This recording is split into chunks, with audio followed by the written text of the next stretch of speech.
It's all about providing value. And when you network with people and you start identifying their problems and you provide enough value, it perks their curiosity and they're going to want to do work with you.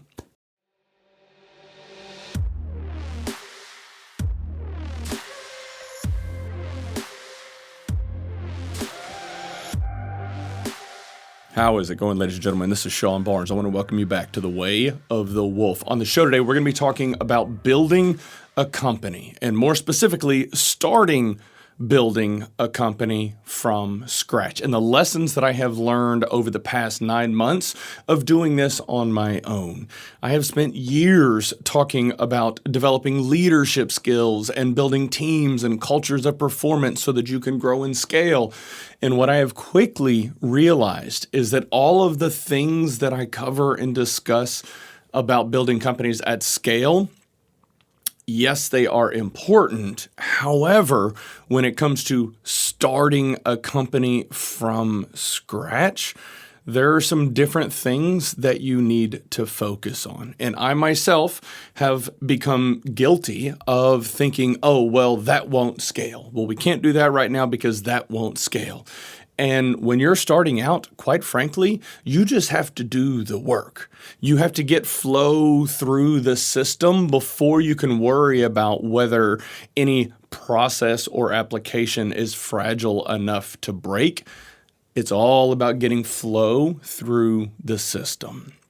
So I want to talk about the lessons that I've learned and things that you really need to focus on if you are going to go out and start a business. All right. Everybody talks about building a company and starting a company and how difficult it can be. Ooh, yeah, I think that's kind of a no-duh moment. But people don't truly understand how difficult it is when you first get started.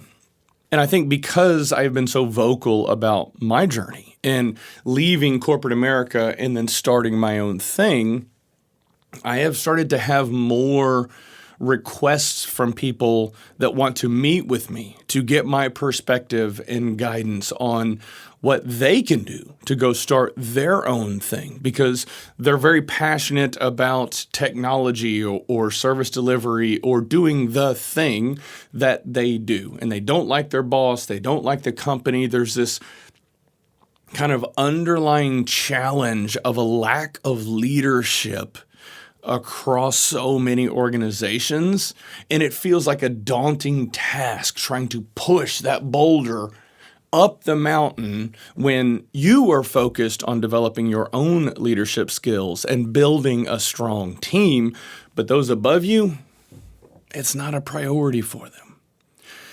So I understand the mindset that comes along with wanting to go out and start your own thing.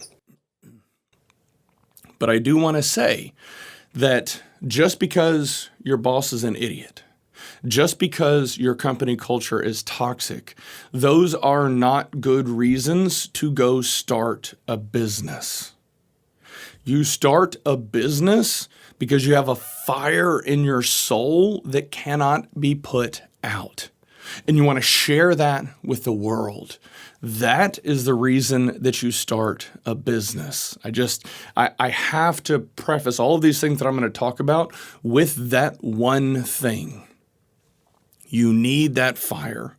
You need to be on a mission and purpose, because if you're not, it's probably not going to have the staying power, and you're not going to be able to accomplish the things that you want to accomplish. Hey guys, we already know that starting a business is extremely challenging. You also know I'm not selling anything. I'm not pitching anything. There's no ads on the show. The only way it grows is through word of mouth and sharing it with friends and family.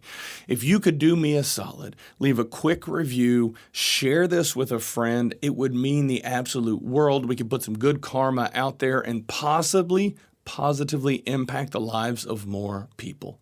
Thank you. So let's get into the first thing that I want to talk about, and that is building your brand. In this world of Well, actually, let's say this. There are two separate worlds. We have the virtual world, which is your online presence and persona. That's social media, that's LinkedIn, all the meta platforms, Twitter, X, your website, all of those things. That's your virtual world that we exist in. And then we also live in this physical world. One thing that I would encourage you to be intentional about is making sure that the Sean that shows up in the physical world is the same Sean that shows up in the virtual world. Because what you don't want is if you put a tremendous amount of time and energy into curating this online presence, and then people actually meet you in person and they think, wait a second, hold on, something's not right here. And as an example, if you talk about leadership content and inspiring and motivating and lifting people up all the time in the virtual world, but when you meet people in the physical world and they offer no value to you at all, and you're an ass, people are going to pick up on it. Now, for those people that can provide no value to you and you continue to lean in to coach them, guide them, and lift them up, that is a match of who you are in the virtual world and the physical world. So as I talk through this, keep those things in mind. When you build your brand, you want to be known as the authority in what you do. You want to come out and be the absolute best in the world at the thing that you do. That is a tall order and not something that everybody can accomplish, but you can strive to accomplish it. And as you are ascending that mountain, if you make it a mission and purpose of yours to turn around and pull people up with you, people will see it. They will realize that you are genuine and you're really trying to do everything in your power to make this thing work. People are going to respect that. They're going to admire that. And while they might not do business with you day one, on a long enough time horizon, when they see you showing up consistently, day after day, week after week, month after month, year after year, then they're going to know that you're taking this seriously. And if you want to build something great, you are going to have a strong, powerful brand for yourself. You can also focus on strengthening your brand. Actually, you know what? Actually, I'm going to say this. It is a combination of competence and confidence. Now, sometimes those can be conflated, but when you are both competent and confident in what you do, that shines through. And when you have those two things show up consistently, over time, people are going to see it and they're going to start to associate those things with you. I have started to curate a brand around Sean and the Way of the Wolf, Sean and WSS with these 3 bars. There's a reason that I'm always wearing either this shirt or a shirt with the wolf logo on it. Everywhere I go, I try my best to make sure that I'm representing my brand and who we are and what we are trying to accomplish as a team. The members of our team, we're starting to get more and more shirts for them to wear so that they can show up and be proud of the things that we are doing together. The next thing that I want to touch on is how vitally important it is for you to learn how to sell. And I'm not talking about the used car salesman approach. That is not where we want to go with this. One of the things that I have learned is the best salesmen are those that identify a problem and match it with a solution. Now, the reality is, for every customer that you come across, the problem that they have, you might not have a solution for that problem. If you identify that, try to connect them with somebody else that can solve their problem. When you do that, it is going to build a tremendous amount of goodwill with that potential customer. And it might come around on the back end months or years later and serve you well of, hey, Sean acknowledged that they couldn't service this type of project, so he got us in touch with somebody who could. The next time they have a need for the service or offering that you provide, you are going to be the first call they make. This requires a mindset of abundance. You can't be afraid of missing out on any given revenue and just trying to service the work just to capture the revenue, because what happens is you go in, your delivery of that service is subpar, and then you start to tarnish your brand. You cannot do that. You cannot afford to deliver subpar work, especially in the beginning, that will tarnish your brand, because it's going to come bite you in the ass. You do not want that.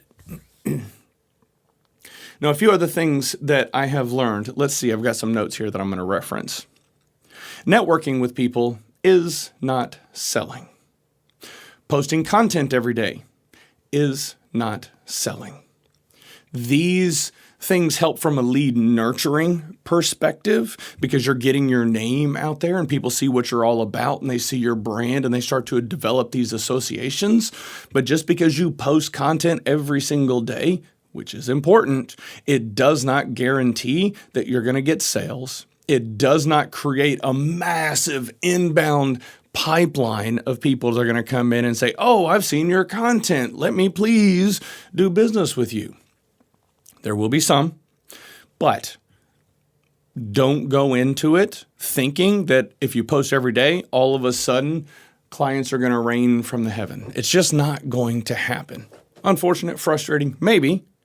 But if you go into it understanding the intent and purpose behind creating all of that content, it will kind of ease the stressors and frustrations that come along with post. Well, where's everybody at? Why aren't they using my services? Learning how to sell without coming across as desperate. And this is another area that I think when people go off and start a business, maybe they haven't prepared themselves in the best way possible from a financial perspective. And that starts to bleed through. People are able to sense and feel the desperation. Nobody likes being sold to, but everybody likes buying things. So when you approach this, focus on having that abundance mindset. Here is my offering. If there's an opportunity for us to support you, great. Let's do that.